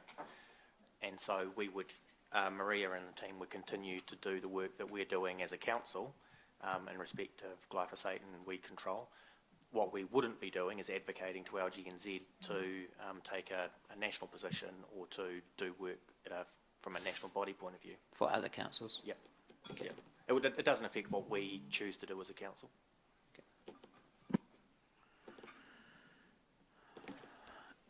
Okay. Councillor Gary. Thank you. Just a question on your amendment, Andrew, that we are using environmentally friendly weed control methods, which of course at the moment includes glyphosate, I assume. So yours, you're doing the, that's exactly what we all want, environmentally friendly stuff. And at the moment there is strong evidence that glyphosate is environmentally friendly. So, because you don't specifically, because Ziggy's all upset about the one particular chemical, or I don't know if it's a chemical, but concoction. You're widening it out to say, so long as it's environmentally friendly, and there will be somewhere along the line some evidence that says it is environmentally friendly, or glyphosate is environmentally friendly, or not environmentally friendly. Currently, I think the overwhelming evidence is that it is environmentally friendly, so that you don't address glyphosate at all. You address the concept of environmentally friendly, which glyphosate might, I think is proven to be, but in the future may not.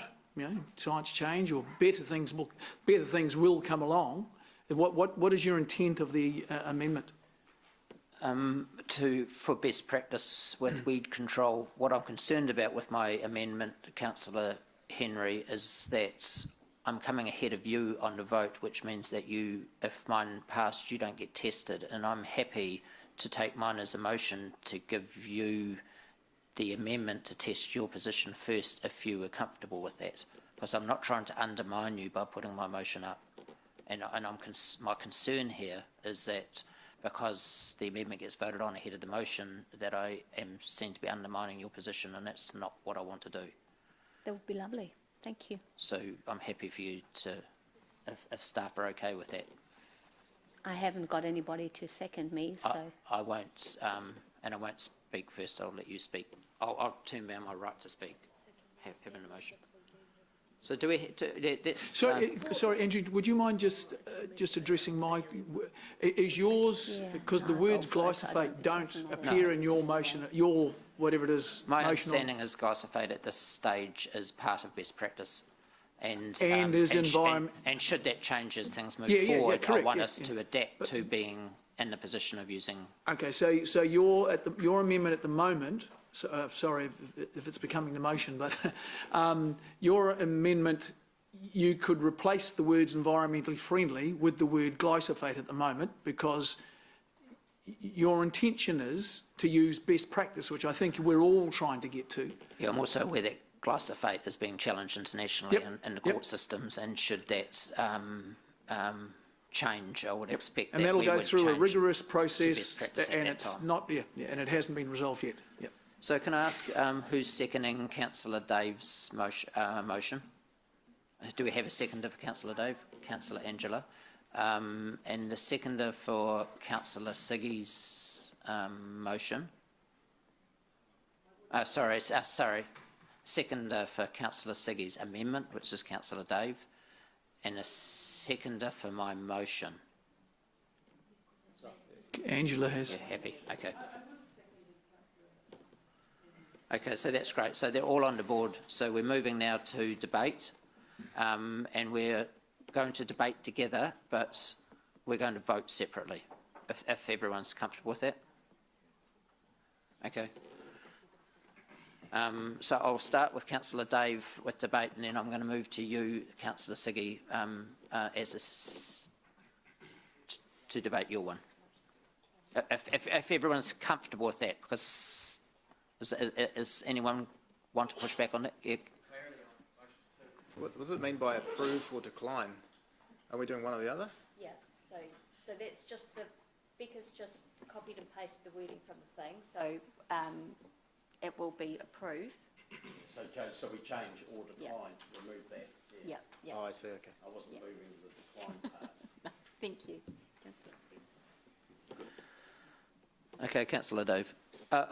If this is a little bit messy, but because we're debating two motions, I would like to give Siggy a right of reply if members are okay with that. Why don't you do them separately? Yeah, I think we better. Messy. Yeah, I think we better. So we'll take Dave's first. Look, with the Lagoima one, I think it's a bit of a no-brainer. We're getting a really fast expanding piece of work in that area. Staff are getting overloaded by requests. It's not just our council, it's happening in other councils, and in fact in other areas of public life as well. It's become a huge growth industry, a bit like the orange cones out on the roads. So we need to try and work out if there's a better way of handling it, a more efficient way of handling it, better best practice sort of ways of looking at it across the local authorities, so each council isn't trying to reinvent the wheel. So I think it's a bit of a no-brainer that we encourage LG&Z to take a bit of a lead in that area. Councillor Paula. Yeah, happy to support the motion around Lagoima. In respect to the other two, we're coming to those separately. Oh, we're just doing one at a time now. Okay. Councillor Jeff. Yeah, I do support this. If its main intent is basically looking at streamlining the way we do things and and sort of best practice there. I would rigidly oppose any moves to reduce the public's access to information, to make it harder to get that information. But I don't think that that's the intent of this, so yep, supportive of it. Okay, we'll go to the board to vote. Councillor Dave, you want to reply?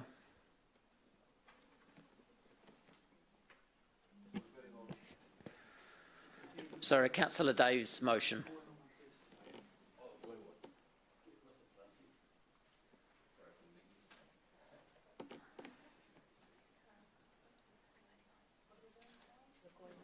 Just Councillor Dave's motion only. The motion is carried, 12 for, 1 against.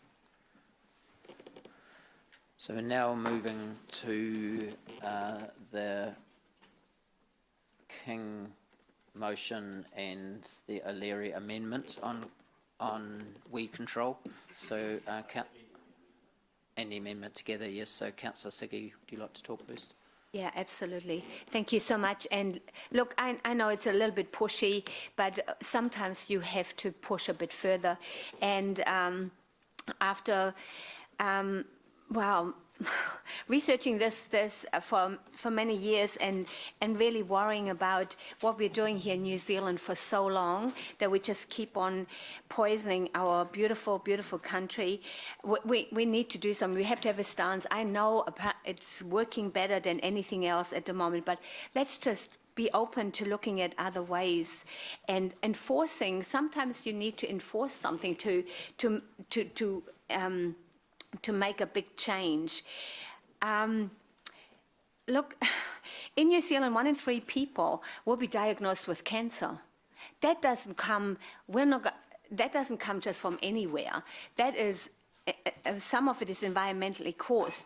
And now we've seen 2 major court cases, lawsuits, just in the last couple of years in the US. And did you know that after that first big court case in 2016, 3,000 new lawsuits have been filed against Monsanto. 3,000. So this is not just something that's just happened. There are a lot of people suffering out there, and we don't know.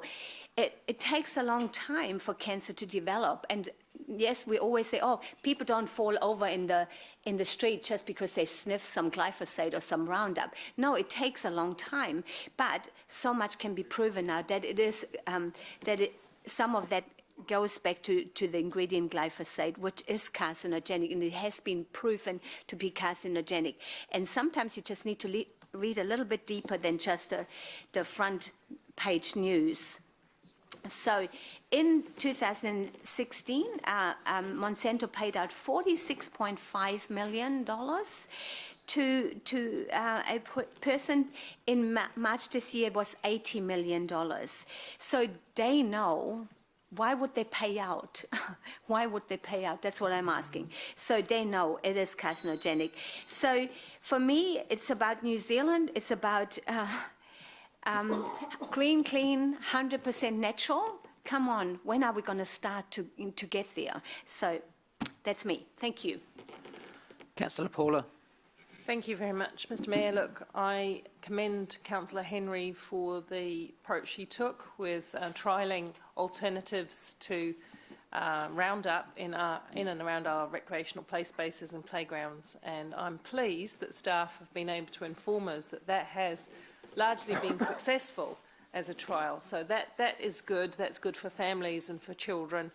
I would have supported the remit that she was proposing if it was a first step that required local government to look at not using glyphosate around their recreational and play spaces as opposed to across the board, because I think as far as managing toxins and chemicals, the Environmental Risk Management Agency needs to take a lead in this and set the standards for New Zealand. Otherwise, it's costly to, as we go through community by community, redebating these issues. So I'm going to go with Mayor King's motion on that. I think it's a bit looser because we're requesting the Chief Executive to develop a remit aligned to it. We don't even see what that looks like at this point. but I'm assuming that it'll be something that drives good conversation with local government New Zealand and looks for progress in this area. And I'm just going to have to faith that that's what it is developed in this regard. And as I say, unfortunately, to phase glyphosate out completely at this time, I don't think we'll get the wide support of the New Zealand local government community. And that's why I would have liked a slightly modified approach by Councillor Henry. So, thank you. Councillor Gary. Thank you. I'm a huge supporter of rational science, and that basically comes down to the laws and cause and effect. And the evidence is, and based on evidence, and the current evidence is that it doesn't work in Christchurch and it's costing millions of dollars.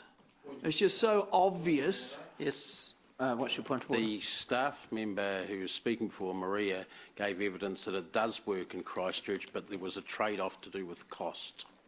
Doesn't work as well in Christchurch and it costs them millions of dollars. So at the moment we are facing a situation where we have something that does work, that is economical, and then we're listening to a whole lot of voodoo science, that's where it's at until such time. And I tell you what, glyphosate will not be in use forever. There will be a better project developed. I'm going to raise a point of order.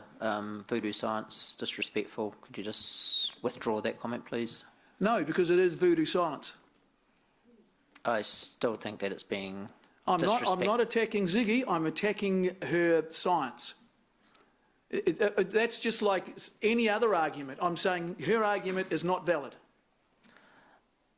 If you can't say that, that's freedom of speech gone. Councillor Gary, I'll rule in your favour because you didn't directly refer to the member. It has nothing to do with the member. Yes. It is to do with the science. Okay, continue. And the lack thereof. Thank you.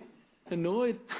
Okay, so this is, and as I said, there will be a time when glyphosate is redundant, is no good, there's a better process, there's a better system, there's a better chemical, and when that happens, jump in, boots and all. But now is not that time. And as I said, those costs in Christchurch are just stunning, to be honest. That's voodoo economics. Thank you. Councillor Angela. In the odd position of agreeing with Councillor Mallett, but only on his last point. I do find those costs astonishing. Look, I'm supporting the staff's approach to this, which is moving over time to looking for as better technology comes on stream, and always looking for better products. And I think they do that really well. So that's why I'm supporting the motion and will be voting against the amendment. I think it's good judgment the staff have started looking at changing our practices around those high-risk public areas like playgrounds. That seems like common sense to me, but I just it's a step too far to ask councils to commit to phasing this out because those costs are quite staggering, as Councillor Mallett has pointed out. So for those reasons, I will be voting against the amendment, supporting the motion. Councillor Dave. Yes, look, Siggy is often accused of not so much voodoo science as tin hat science. In this particular case, I don't believe she is wearing a tin hat. I think we need to look at all the issues separately. This is not related to some of the other issues that she may have been associated recently. I think we need to look at the issue of glyphosate itself. And I was amused to hear Gary talking about in future he might jump in boots and all, or suggest we should, into using a new chemical. If he jumped in boots and all into a vat of glyphosate, it'd dissolve at the moment. There actually is some evidence, quite a bit of scientific evidence. And look at the middle paragraph on page 48 of the background there, and that shows you how science is changing. The same organisation in 2004 said it was safe. 11 years later is saying the opposite. And I think, you know, there's nothing strange about that. Doctors used to do TV advertisements extolling the virtues of smoking, but they won't do that now because more has been learnt, and that's all that's happened. More has been learnt about glyphosate. I actually read the full article about that California case about a month ago, and I was quite astonished to see some of the background. The particular guy who took the case has died since, I believe, but there are plenty of other people, and I fully believe Siggy's point that there have now been thousands of other cases that have come forward as a result of that. I can remember similar chemicals that were being manufactured, some of you may remember in Taranaki in the 1970s, and led to a big spike in birth defects in the surrounding area, much bigger than the rest of the country. Now that was called voodoo science to start with, but once they collected the evidence, things did change. So I think I actually support the motion as well as the amendment. If the amendment's lost, I'll certainly be supporting the motion, because I think the better thing about the motion is actually it's wider than just glyphosate, because there are a lot more problem chemicals than just that. I think we have alternatives right now. Christchurch has shown that the phasing out of glyphosate does work, contrary to Councillor Mallett's assertion. Yes, it costs more, but then so did, we used to collect just rubbish, and that was a lot cheaper than separating it into recycling. That sort of thing was called voodoo science 15, 18 years ago in this council. Now we would never go back to just piling it all into one rubbish tip for good sustainability reasons. Yeah, mate, I've got another 11 seconds left. Thank you, Mr. Mayor. So I'm following that. Yep. So I think it's worth going for this at the moment, but if it doesn't go through, I'll support the motion. Councillor Mark. Thank you, Mayor Andrew. I just want to recontextualise this a little bit. We're being asked to put a certain remit through. We're not being asked to take a position on glyphosate and to dip our toe into that water and see what comes back out of it. I've listened to the debate really interested, with great interest. I'm not prepared to take a position on glyphosate myself. I still think the jury's out on that one. But I've been convinced by Councillor Paula's argument, really, about how effective our course of action today will be. If we go hard out on the glyphosate amendment that Councillor Henry's putting ahead, chances are it won't even get past the first hurdle. Now, no one in this room knows LGNZ and the machinations of LGNZ better than Councillor Southgate, so I'm taking her advice on this one and suggesting that we have more chance of making a difference with the motion than we do with the amendment. So for that reason, I'll be voting against the amendment and for the motion, because I think the amendment is a little bit single cell and won't actually be that effective in the long run. Councillor Ryan. Thanks, Chair. I want to support Siggy on this. I think if we don't put a mark in the sand, it goes on the never, never. One of my favourite quotes is, necessity is the mother of invention. And if we don't make a commitment to burn our boats, this will just get on the never, never. If we don't say, right, we've got an end date, we're less incentivised to look for an alternative method. So, and then come 2025, we'll just put it off for another 5 years. So I think this is good. Obviously, if it falls through, I'll support the amendment. But yeah, go Siggy. Councillor Jeff. Yeah, thanks, Mayor Andrew. I'm fine with actually both the motion and the amendment here, I think, but I will probably support the amendment in the first instance, because I think what it's really saying is it's time to talk about this, and it's time to talk about it seriously, and I think that's what these will do. They will promote that sort of discussion.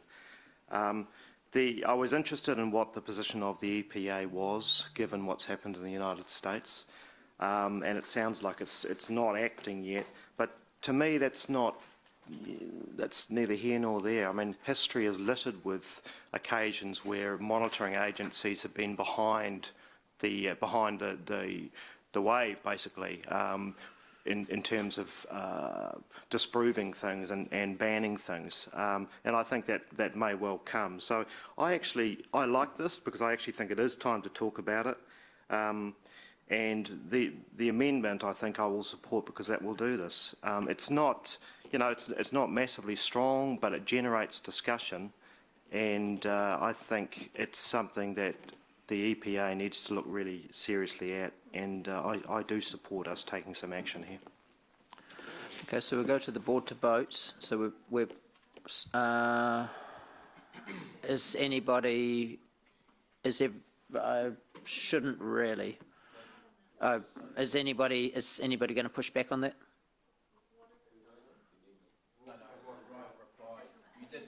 Yeah. Well, if no, yeah, I'm okay as long as nobody pushes back. Go ahead, Siggy. Okay, thank you. Look, we've always heard the science is settled, and I'm grateful for Councillor Mellor to say that one day he might change his mind. Wow, that'll be awesome. I just can't wait that long for him to change his mind. But look, he's open-minded, and that's cool. What I really just want to say is, and I thank Councillor Taylor because and Councillor McPherson and Councillor Hamilton, thank you. It is about, not about that we're changing something immediately, but we're putting it on the table for discussion. We're going to put it out into the realm of hopefully of the country to just start thinking about it, because up until now it's been just swiped under the floor mat, and we're just doing it quietly in each council something. But wouldn't it be great to have it out there and the whole country been talking about it? It might not go through, and like Councillor Hamilton says, in 5 years' time, it'll be re-evaluated. Is it the right time, or we're pushing it out for another 5 years? But at least it is going to be talked about.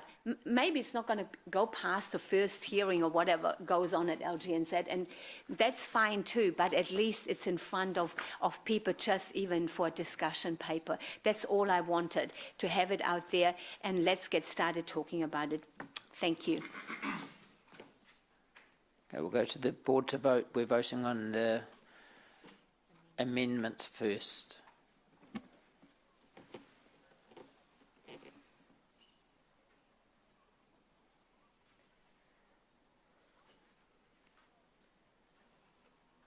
The amendment is lost, 8 against 5-4.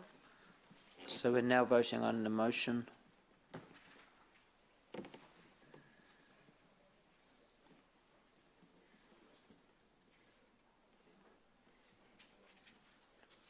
The motion is carried unanimously.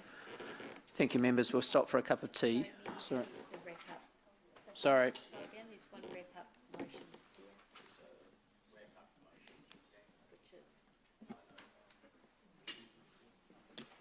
took the liberty of assigning that to yourself and the Deputy Mayor. Okay, so all those for, any against, carried unanimously.